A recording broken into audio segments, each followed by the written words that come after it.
Hi guys, in this video we're going to solve questions on Karnaugh maps again. So this is part 2.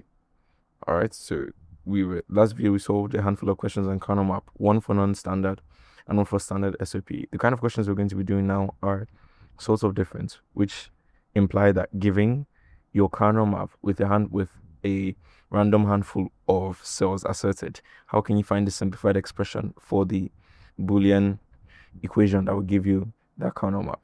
All right, but before we go on, it's important that if you have any question, if you have anything you're not sure of, so if you have any question or objection with the video, please leave out what you have in mind in the comments.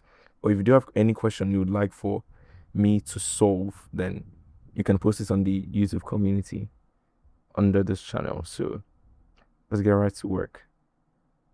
The figure shows a Karnaugh map representation of an SOP function. Determine the simplified SOP function. All right, so we skip the sort of questions imply that we skip the work of having to convert from non-standard to standard SOP and having to map our final expression. So we just jump here, make our prime implicants, write the simplification, and we get on with our day. So how do we do this? There is not one outright particular 100% rubric, this is the way solution, right? There's no one way to paste over every Karnaugh map. What you do is that you look at it and you try to make the most simple set of prime implicants. So what I'm going to choose to do is I'll look at these two, this A not B not C and not A not B not C, and I will group these guys together. Remember the wraparound property that we covered in one of the earlier videos concerning Karnaugh maps, where we described the adjacency because of the one bit flip, right? So these guys are actually adjacent to each other. So this will be my first grouping, and I'll call this, okay, so up. Let me just make it bold, up and down. So I'll call this one,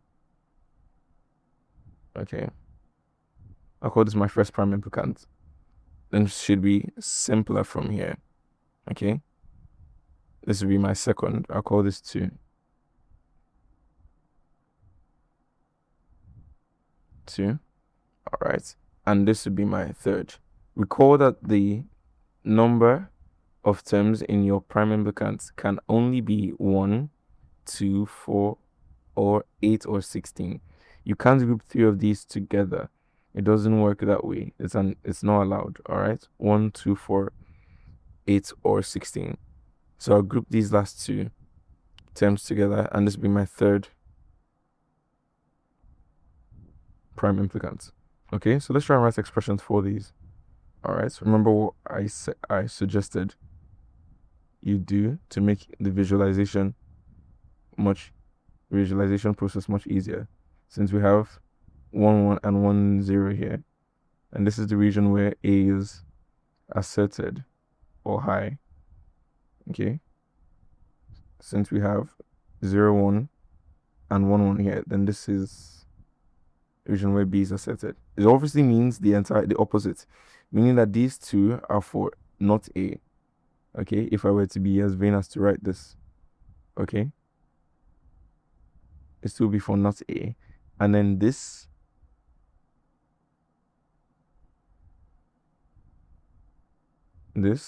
wrapping around to this would be for not B. Okay, but that kind of leaves a messy map. So we understand that, but we won't explicitly write that out. So this would be for not C, and this would be for C. All right, so let's get to work. For the first group, this is always sort of tricky to do since it's involved in the wraparound. How do we write the expressions for this? I do suggest that you write out each terms and try to factorize out for the common ones. So this is not A, not B, not C. Okay, these are meant to be together. It's meant to be not A, not B. So excuse that. So not A, not B, not C, and A, not B, not C. So now I believe it should be sort of clear which is going to, what's it going to be? So it's going to be not B, not C. All right. So the first prime implicant is not B, not C.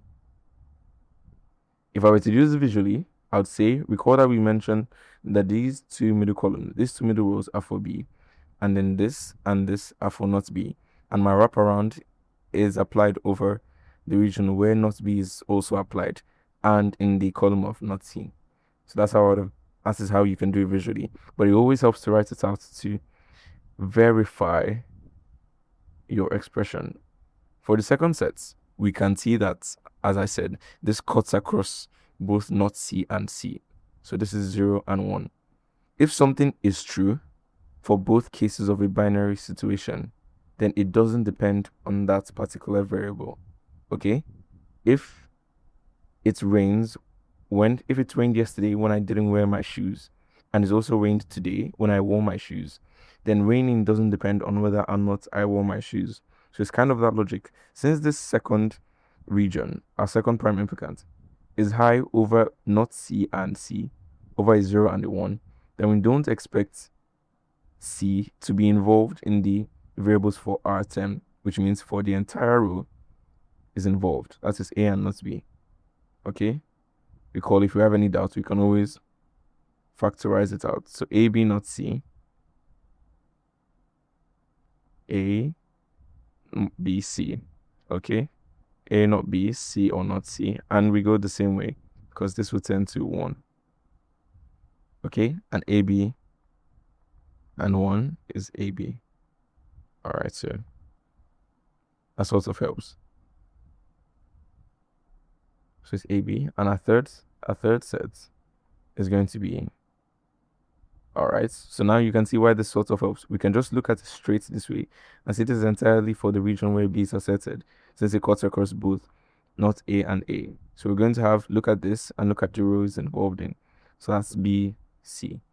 So that's B, C. So our simplified expression, our final expression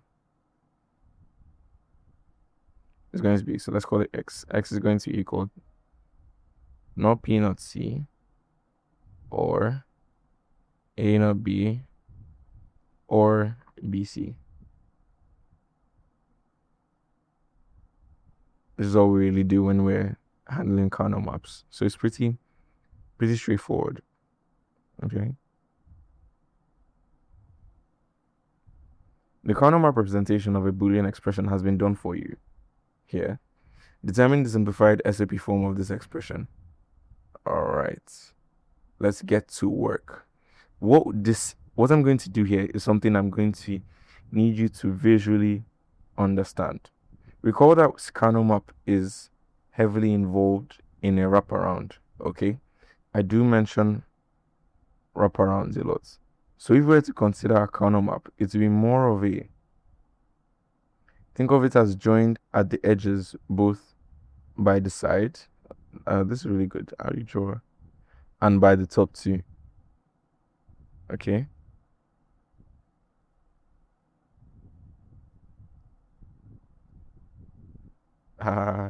These are really nice drawings. So these are both true at the same time. Karnaugh maps wrap around both at the side edges and over the top edges.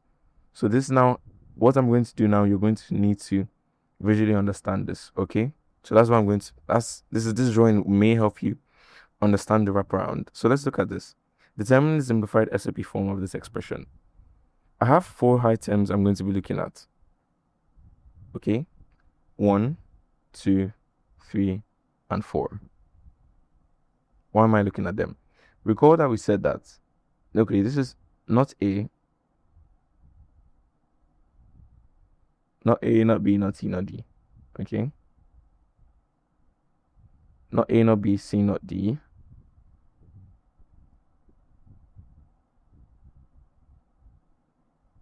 And this is A, not B, C, not D. Okay. Okay, and this is A, not B, not C, not D. All right.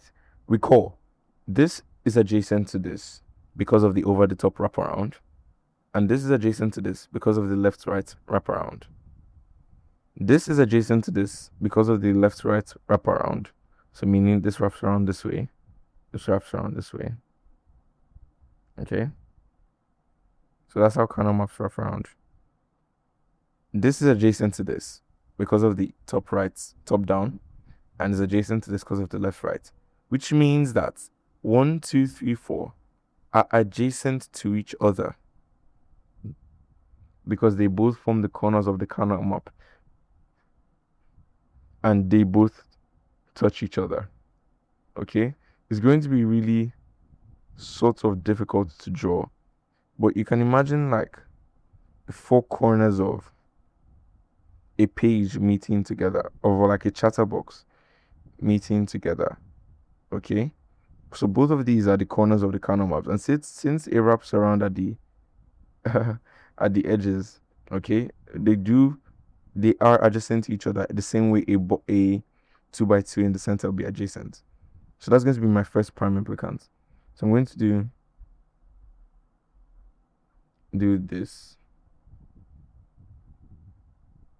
being adjacent to this, okay, being adjacent to this, and being adjacent to this.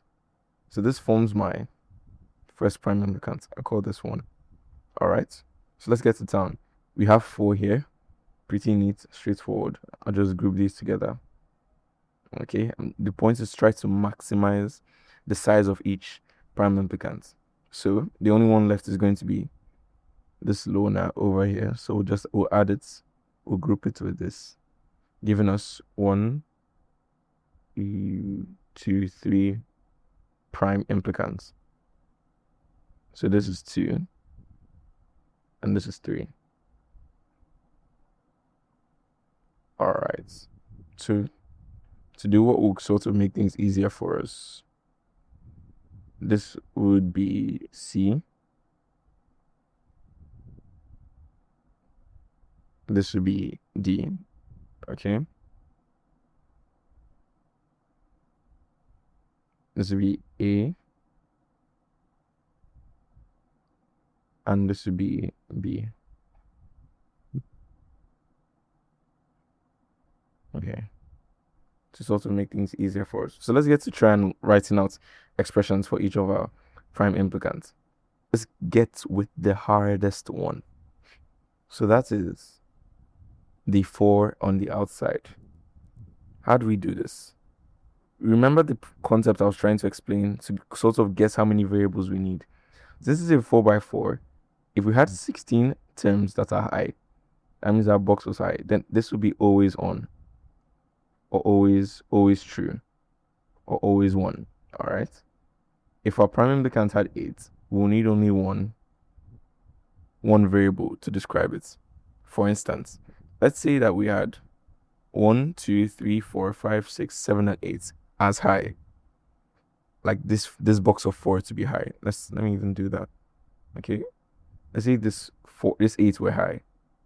All right, and we need to find the Boolean expression for that.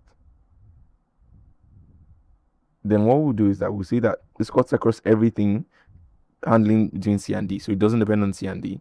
And it's across the region where B is asserted. So the letter B, the variable D, will be all we'll need to describe the set of 8, which is what we mean by one variable. Same applies if you take it literally any other direction. This is 8. Okay? This is a box of 8. 1, 2, 3, 4, 5, 6, 7, 8. And to describe this, it cuts across the entire A and B for each case where each one is true or false. So it doesn't depend on either of those. And it's entirely in the region where D is asserted. So D is going to be all we need to describe this. So it's just the concept to sort of understand. So if I had 4 in a group, I'll need 2 variables. If I had 2, I'll need 3. And if I had only 1, if my primary concept had only 1, which can happen, I'll need all 4 since it will be a coordinate. Okay, so let's see how that helps us find the prime implicants, expressions for the prime implicants. So we'll start with the hardest one, the 4 corner wraparound. 1, 2, 3, 4. you can write it out and try and factorize. But I can look at this and say that these two are in the columns for not D. Okay? So recall, if these two are D, then these two are not D.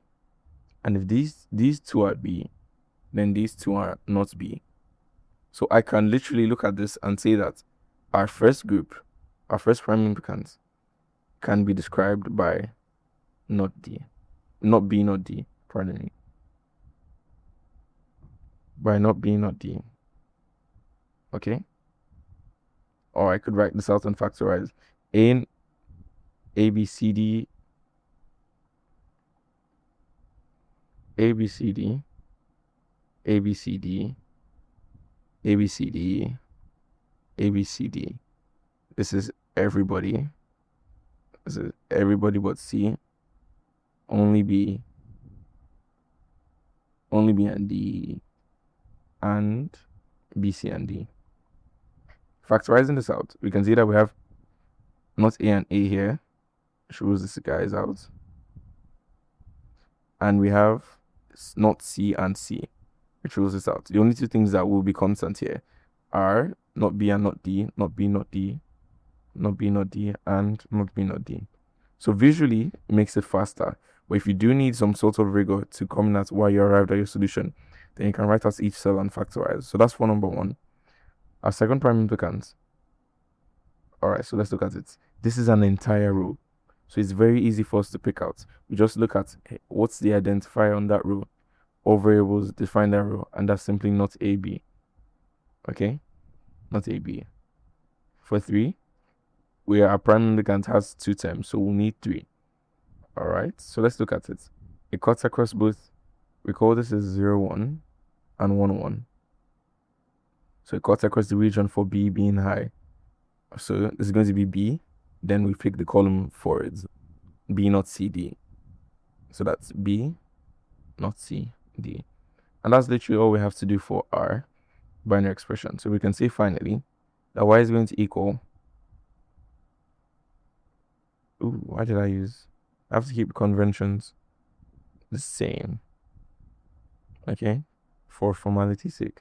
So not B, not D, or not AB, or B, not CD, which is the simplified, which is the binary expression. So you can now really see the abject importance of Karnaugh maps, because we were thought we were given a random Karnaugh map table. Okay, same way you can be given a random truth table and say, hey, come up with a very simple, minimized, optimized binary expression for this, and you need Karnaugh maps to be able to do that.